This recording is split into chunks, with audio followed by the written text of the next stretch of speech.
Hi, this is Harrison Vanderpool from BuildFreedomIncomeOnline.com. Just touching base with you to talk to you about something that we all have to deal with. Or at least, maybe I shouldn't talk for everybody, but I know I deal with it a lot, and that is achieving our goal. We have goals, and we are coming to that time of the year when we really make a lot of goals, and making them is one thing, achieving them is another. How do we make sure that we achieve the goals that we set for ourselves? By the end of this blog post, I hope that you'd have gotten the value that I want to give to you in terms of helping you to achieve your goals. One of my mentors said, in chastising me, he said, "You know what to do, but you don't do what you know." And I think that is true. Sometimes we know what we're supposed to do, but we don't buckle down. We don't hone in our efforts and do what we need to do. Why is that?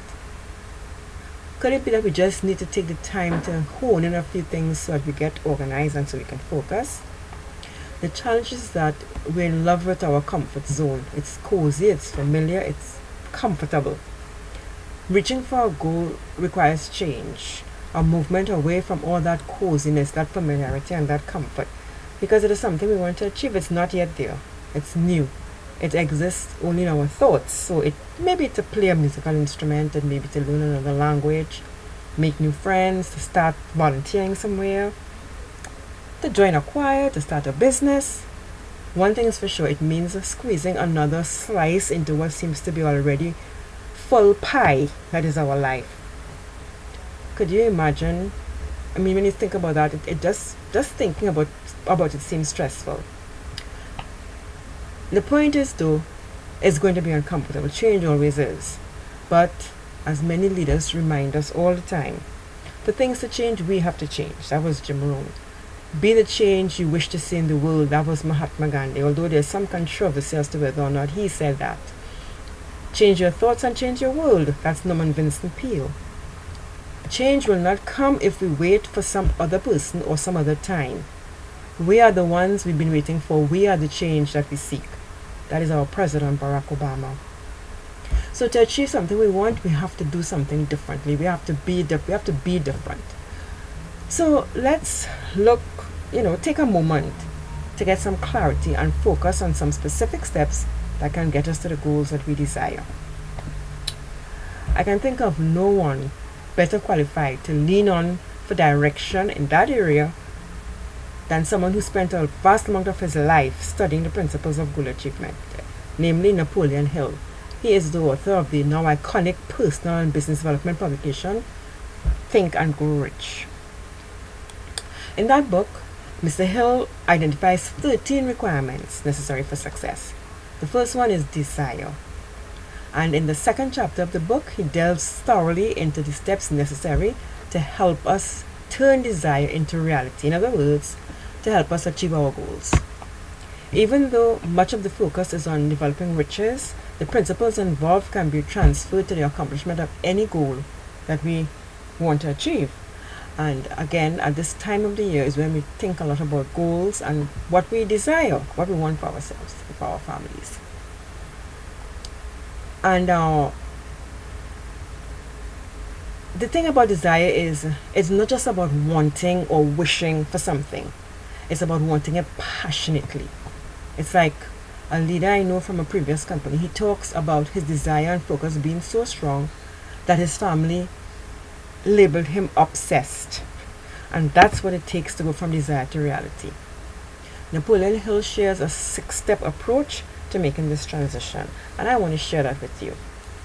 As I mentioned before, he does focus on money, but you're free to replace it with any other goal. Whatever is your preference, losing weight, saving money, starting a business, a blog, whatever it is, you can just replace your goal with it. So here are the 6 steps.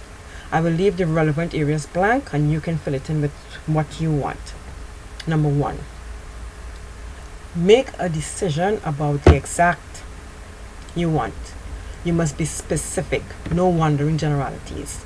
And you don't need to write this down because it's going to be written in the transcript below the video, so you can get what I'm saying will be written down there. Step 2. What are you willing to give up in exchange for this? You fill in the blank, whatever it is. Remember, the idea of something for nothing is a myth, so you can just forget that. Step 3. Set a definite date for achieving this goal. A goal without a date is a dream. Step 4. Put together an action plan to achieve it and implement the plan. Even if you feel a bit uncertain about starting, get started. Implement the plan. Get started, start moving forward, and make adjustments as you go if you feel you need to. Step 5. Compose a detailed statement, including all that we just talked about, what you described above, what you intend to achieve, what you're going to give up for it, your goal date, and your action plan. Everything, write it down.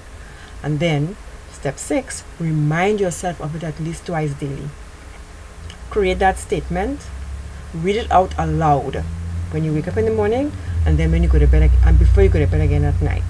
Do this with the firm belief that what you want is already waiting for you. In fact, it's already yours. You just have to do what you need to do to get it. That is your attitude. It has to be your attitude towards it. Now, having what Napoleon Hill calls a burning desire is a crucial aspect of being successful with this system. You have to have the ability to see yourself with the object of your desire before you actually even possess it. And that's where the obsession thing comes in. When it comes to the kind of determination needed to convince yourself that you will achieve your goal, and it becomes easier to imagine yourself, then it becomes easier to imagine yourself already in possession of it. So how badly do you want whatever it is? In case you're skeptical about these principles, it may interest you to know that many well-known successful men of his time, that is Napoleon Hill's time, either read or endorsed his work. Among them are names you're sure to recognize, such as Thomas Edison, Henry Ford, and even President Woodrow Wilson, to name just a few. In any case, what do you have to lose? Go ahead. Try the 6-step program and see what it does for you. And I'd like you to share with me how you work at it, how hard it was to stick to it, and what results you saw. Feel free to share that in the comment section. So until next time, thank you so much. And this is Hyacinth Vanderpool once again, signing off. Bye for now.